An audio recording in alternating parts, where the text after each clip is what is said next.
More time looking for my browser.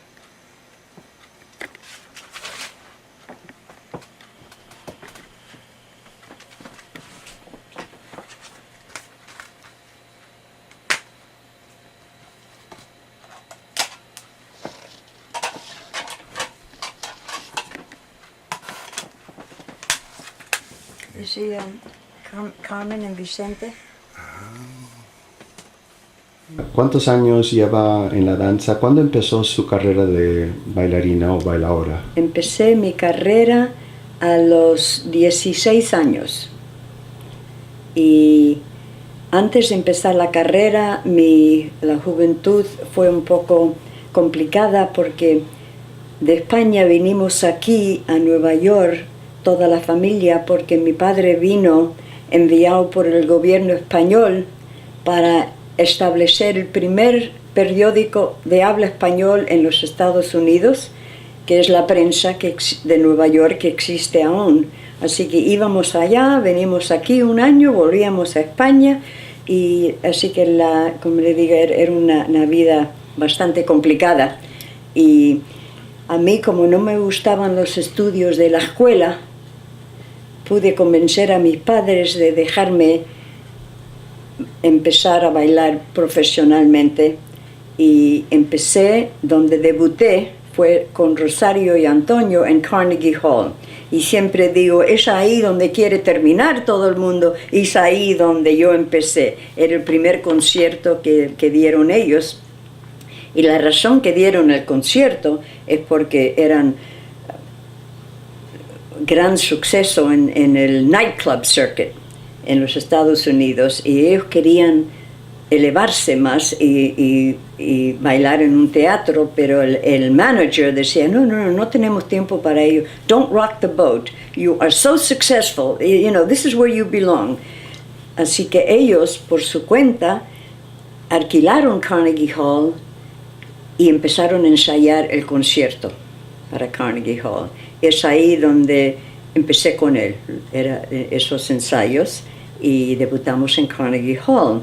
Y en ese momento, Luisillo, que vino de México con su pareja Rosita, y estaban trabajando en the Winter Garden Theater, en una revista que se llamaba Mexican Hayride.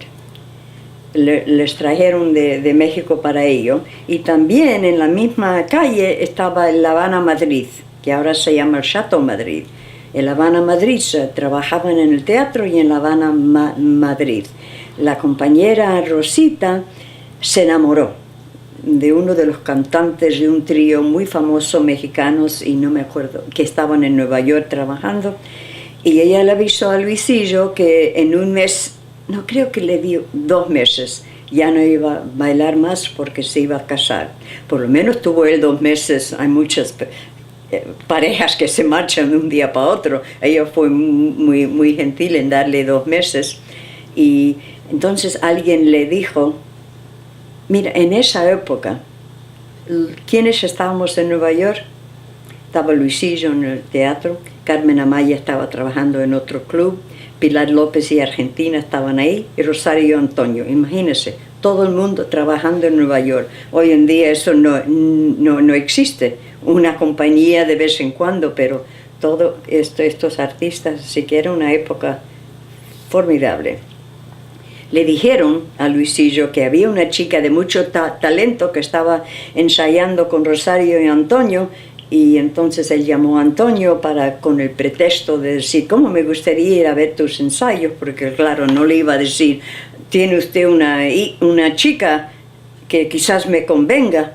Y Antonio le dije, claro, cómo no, me encantaría, y tener su crítica sobre los números que estoy montando. Y fue ahí al ensayo, y a la noche llamó a la casa. Me dijo que quería una entrevista. Fui a hacer la entrevista con mi madre, porque yo tenía 15 años. Hice la entrevista y quedamos en que íbamos a empezar a ensayar esa misma semana. Y así es como empecé con Luisillo. We went to Mexico and we opened at El Patio, because the owner of El Patio, Vicente Miranda, was Luisillo's godfather. And that was the best place in Mexico to work. It was a wonderful, wonderful nightclub, restaurant, nightclub. So we opened there, and then from there we went to Brazil, and from Brazil to Argentina. And in Argentina, Carmen was working at the same time in another theater as we were working at a different theater. And so she said to us, and we were very close friends from New York. In fact, there was a Carmen and we, and Pilar and Rosario Antonio, they were kind of two different, gangs, as you'd say. So, because they did not appreciate Carmen, because she was too much of a threat and a great, wherever she went out, the roof raised from the theater, and they were more contained. And anyway, there was this friction always, and so and we were very close with Carmen. And in Argentina, she said, "I've decided to go back to Spain, and I'd like you and Lucilio to be my guest artists." So we said, "Oh, we'd love it. We'd love it." Lucilio had never been to Spain. Of course, I was going back and forth according to my father's business needs. So we opened in Teatro Madrid in 1947 as Carmen Amaya's guest artists, and went to Europe, to Paris and London with Carmen, and stayed with her for about 2 years. And then we decided to form our own company, and we let her know that we were going back to Madrid to start our own company, which is what we did, and that was Teresa y Luisillo y su compañía de baile español. And what year would this have been? 1947. We opened in Madrid with Carmen. We opened with our own company at the Teatro Sarah Bernard in Paris in 1951. And from there, what was the trajectory? You stayed in Europe for a number of years? We stayed in Europe for at least 8 years, touring all of Europe and North America with the company. And then we went to Argentina, and then we were engaged to do 2 American tours of 5 months each with the company. 2 consecutive years. So we signed that contract, and then it wasn't to start until about a year later.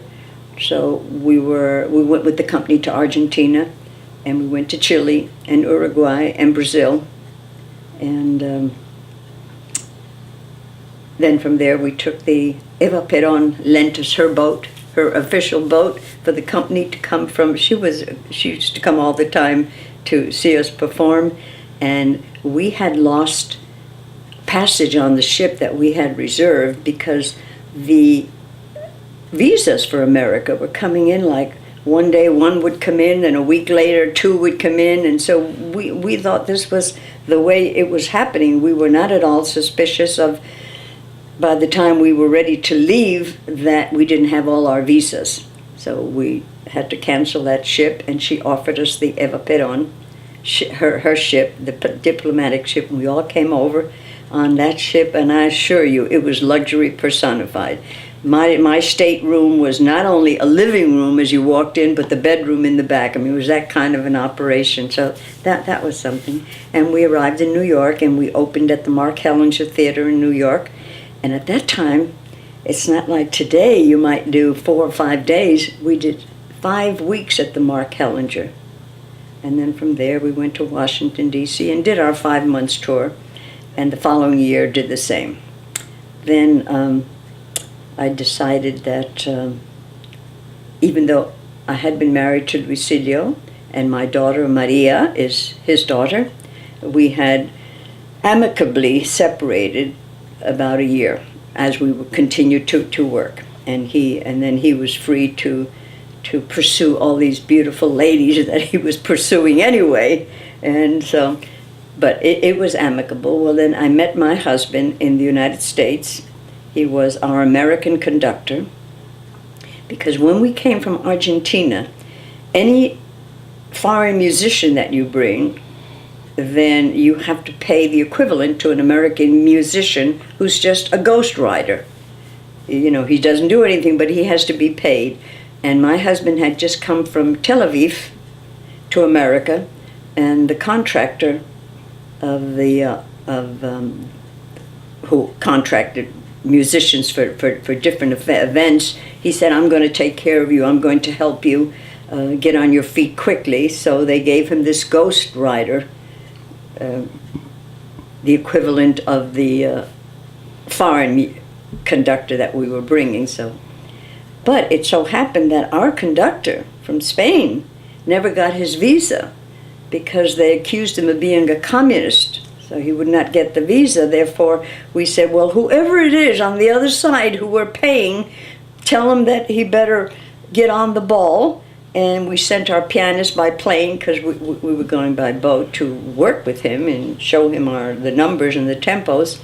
And he turned out to be an incredible, incredible conductor and just understood dance immediately. I mean, he was a hit from the very beginning.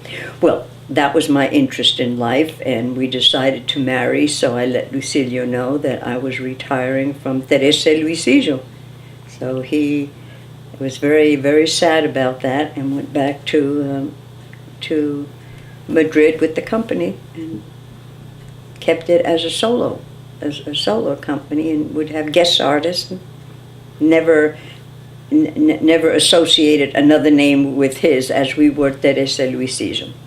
So that is the brief story. And then here in this country, I started my own company and toured the college circuit that's what we mainly toured. I had this wonderful manager who had access to the college touring circuit. Then I went to New Orleans because my husband then was offered the conductorship of the New Orleans Symphony Orchestra, and we lived there for 15 years. So I taught, had a company, and went on tour, and also performed in New Orleans and opened the first flamenco club of New Orleans, and that was a huge success. But of course it was easy because I was the wife of the conductor. It was a whole social scene, so that club was an immediate success. And my first artist that I brought, and the reason I gave them 3 months contracts is because, you know, flamenco artists, you go a weekend here, a gig there, and I thought, the artist needs a place to go and hang up his hat for more than a week, so I would not offer anybody less than a 3 months contract. So the first artists I brought were Teo Mordecai y Conte del Hoyo. They stayed there 3 months. Second artists I brought were Ciro and Rosa Montoya, and they stayed there 3 months, but before their 3 months was open, I decided this was more than I wanted to handle, and so Ciro took the club over. And I retired from that aspect of everything. And this would have been in what year? Probably 1976, around that year, give or take. Mm-hmm. Yeah. And so then the I call it tragedy of my divorce really hit me very hard, and I didn't want to be in New Orleans anymore. So we had a summer home in Maine that we went to every summer. So I decided it wasn't a summer home, it was a large Victorian home, which was well insulated to withstand the winters, but we called it the summer home because that's where we went. So I went to Maine and was very lucky. The university asked me if I would choreograph Carmen. The School of Performing Arts, the opera department was setting Carmen for the season, so I choreographed Carmen. And they were impressed and asked me if I would like to start as a faculty member. So I was the founder of the dance department at the University of Maine. Now, when they said, would you like to start the department? Because right now it's part of the phys ed department. But the lady who was going to start resigned 15 days before the season started at the university, and we have 30 students already signed up. We don't know what to do. I said, I'd be delighted. So, and they had a lovely dance studio, but I never told them that I was going to teach flamenco. They said, well, we'd like some modern, we'd like some jazz, and and ballet, and I said, well, you have to have ballet because that's the vocabulary of all dance. I'll take care of it. I'll take care of it. They never asked what part was I going to do. I never told them flamenco. We're talking about cow country, potato country. Flamenco has nothing to do there. But it turned out to be very successful, and I was with them for 14 years, and we ended up with ballet was the main emphasis, and then we had jazz, modern, and flamenco, and we had a large department. Teresa, can you tell me what is your opinion on the evolution of Spanish and flamenco dance in the latter part of the 20th century? Let's say from the mid-70s on. What is your opinion? ¿Cómo ha cambiado por lo bueno o por lo malo de donde empezó usted? ¿Cómo ha cambiado la escena flamenca en los últimos años?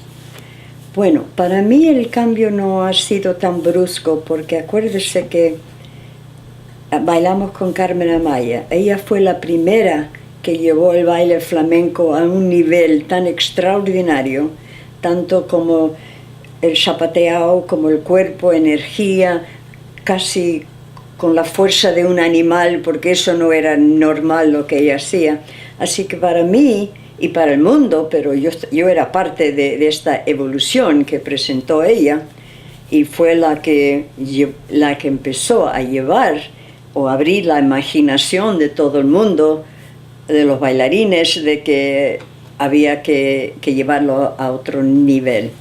Al principio, claro, y el zapateado y la manera que bailan es extraordinario hoy en día los bailarines.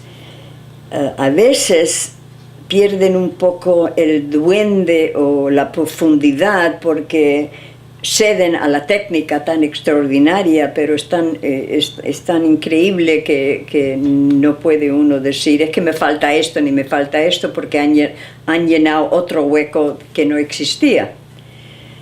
Ahora, al principio, cuando me empezaron con los violines y los clarinetes, para mí era it was an intrusion in my religion.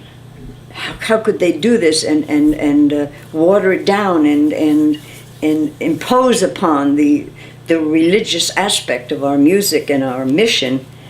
But with time, I have forced myself to be open-minded, and now I think it's a beautiful complement. I think they complement each other very well, and it's done with great taste, and so that is my opinion. At first I was in shock, and now I've allowed myself to be a part of it and assimilate it and respect due in our flamenco medium. And what is your opinion on the lack of Spanish neoclassical and other regional Spanish dances that have been in decline for the last 20 years? The decline of the neoclassical and of the folk dances of Spain also. I mean, Spain, with its 49 provinces, is one of the richest folk countries. I don't know, perhaps Russia could compete with it, but the richness of the folk dancing of Spain, the variety, is so overwhelming, and that is no longer being presented on the world stage. For years, it is no longer existing. Your jotas, your muñeras, dances from Valencia, de Falla, Albeniz, even Rimsky-Korsakov, which wrote for the Spanish, and Ravel. None of this is being presented. It has died. It has been put away, put to rest. No company is the Ballet Nacional de España, de Madrid, sí.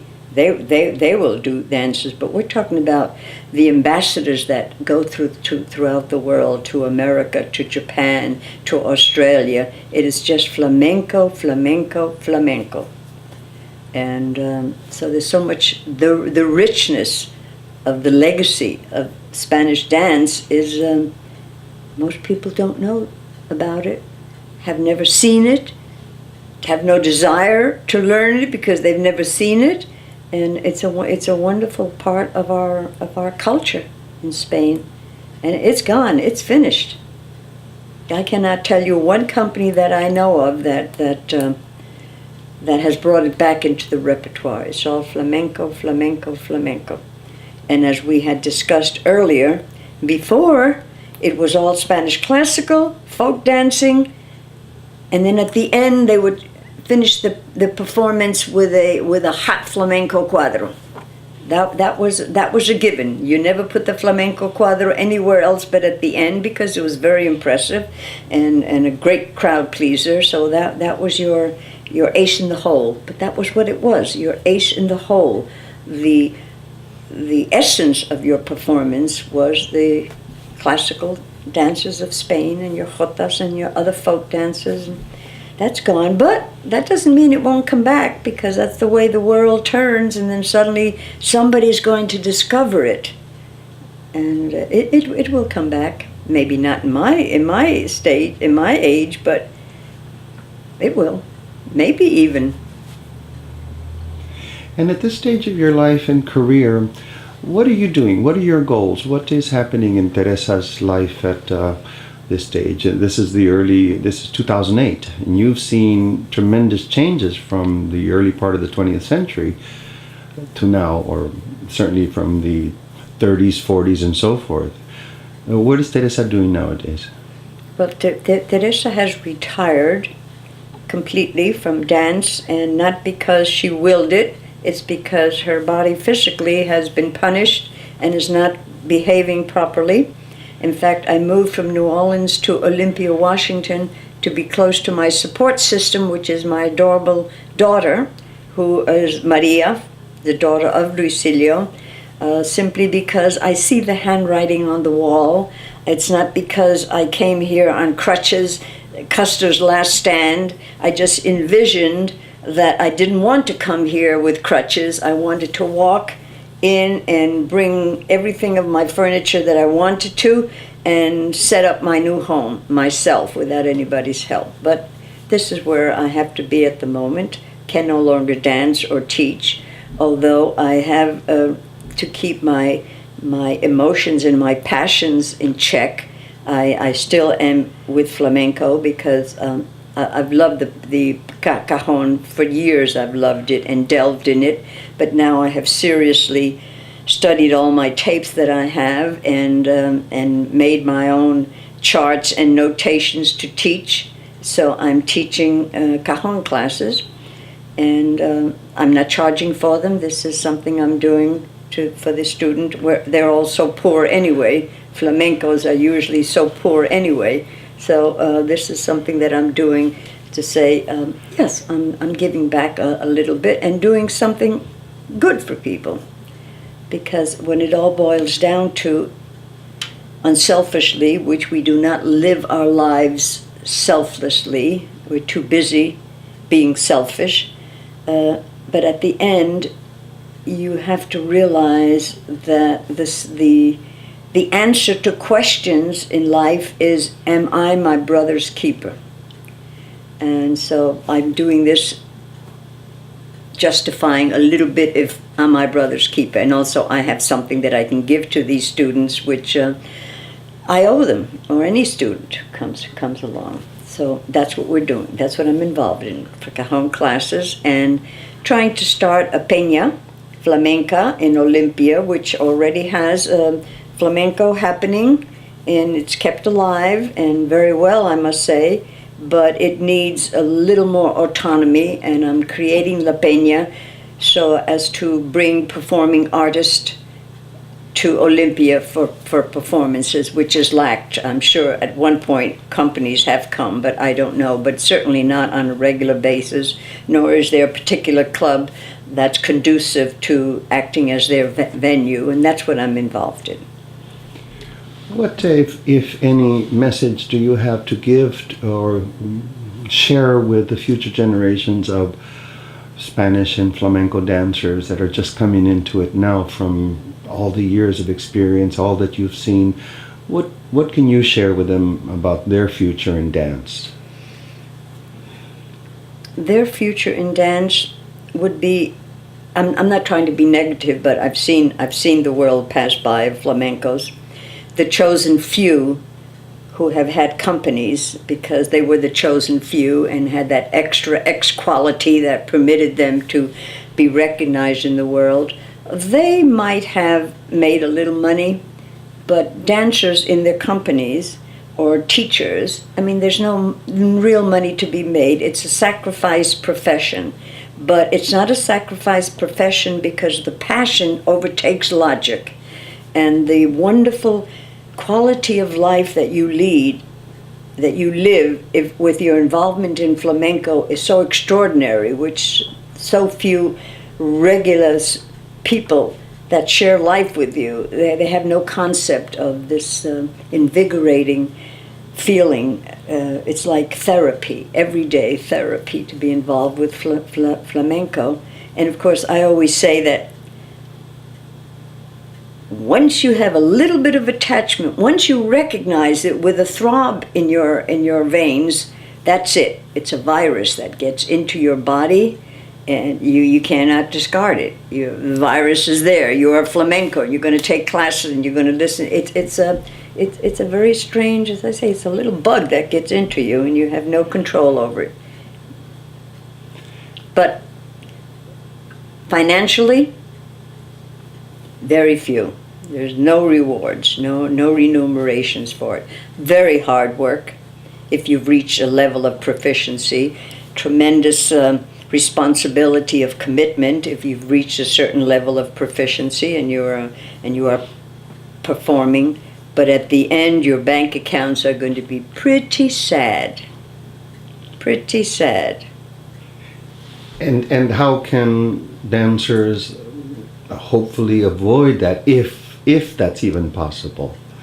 Well, okay, let us not just say flamenco dancers. Let's go to ballet dancers. I mean, people in New York City Ballet Company or in the Boston Ballet Company, the dancers, I mean, they've dedicated their whole body. They've disfigured their body to accommodate the ballet line that is necessary. Unless they marry well or don't have to marry well, the husband can work, but they don't have resources either. You know, it's not just the flamenco, it's the dance world itself, modern dance. Now, if you're Joffrey, well, then you do have the money because you have the clout. This is your company. That's fine. But the 40 dancers in his company are there's no cure for it. No cure for it. There's no way out. But the fulfillment of your soul is so unbelievable that, yeah, you can sell your soul for it. And then later go on food stamps, I guess. Sad, isn't that sad? What a thing to say. That's my recommendation for flamencos. I didn't mean that, but it's the truth. It's the truth. Well, it's good that you can speak about the truth because you lived it. Mm-hmm. And as you say, you've been very lucky in the sense that you were in the right place at the right time to set your later life. I was put in the right place at the right time. Right. And you've gained those benefits, and you're one of the few. I know. Who has one of the few, very few. One of the very few. I mean, we were just speaking of friends of ours who are in the flamenco dances, very well recognized, not only here but in Spain, and still struggling from one gig to another and hoping that it comes through because they need it. It shouldn't be, but what in life is fair? Hello? La vida es triste a veces, pero a veces es gloriosa.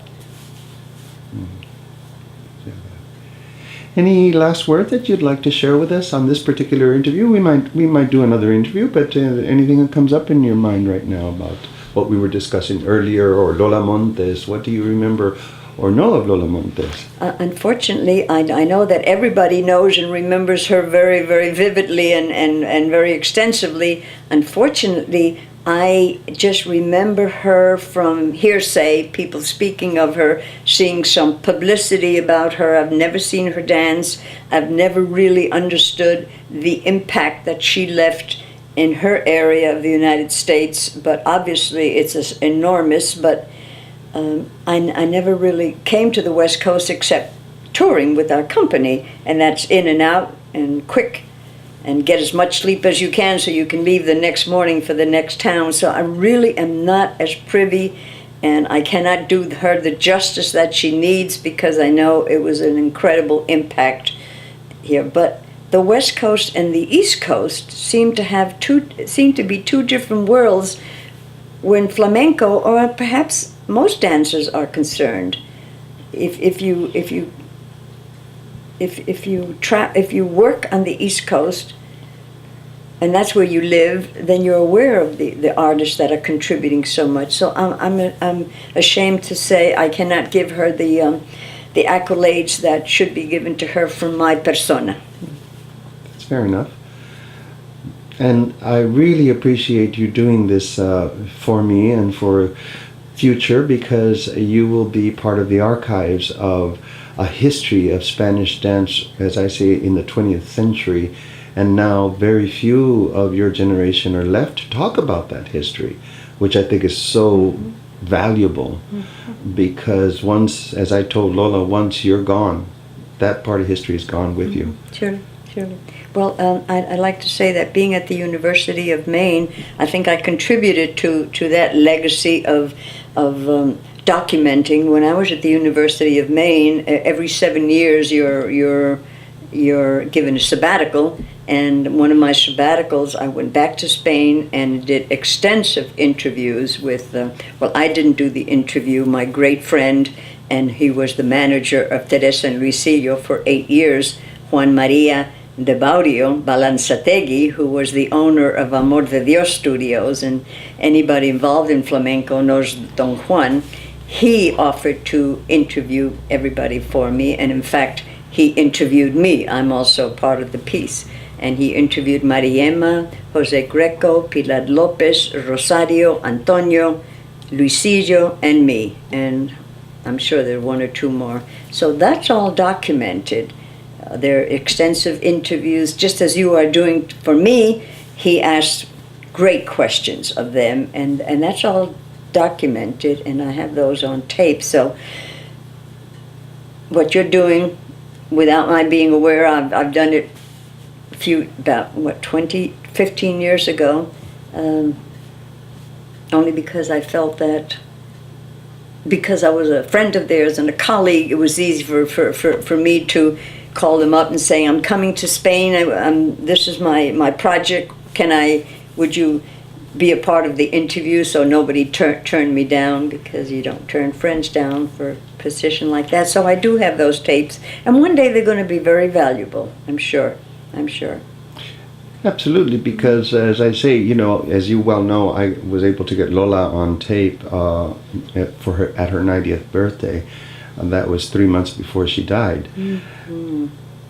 What a record to have, Absolutely. And it could very easily not have happened. So easily. The culmination of all your petitions, please let me do it, and let's set this up, and when is it convenient, that could very easily have gone by the wayside, but as luck has it, it worked. Mm-hmm. Yeah. Well, thank you very much, Teresa, for this interview. Very appreciative of your time and your energy. Thank you very much. So I'll get lunch ready. Okay, thank you.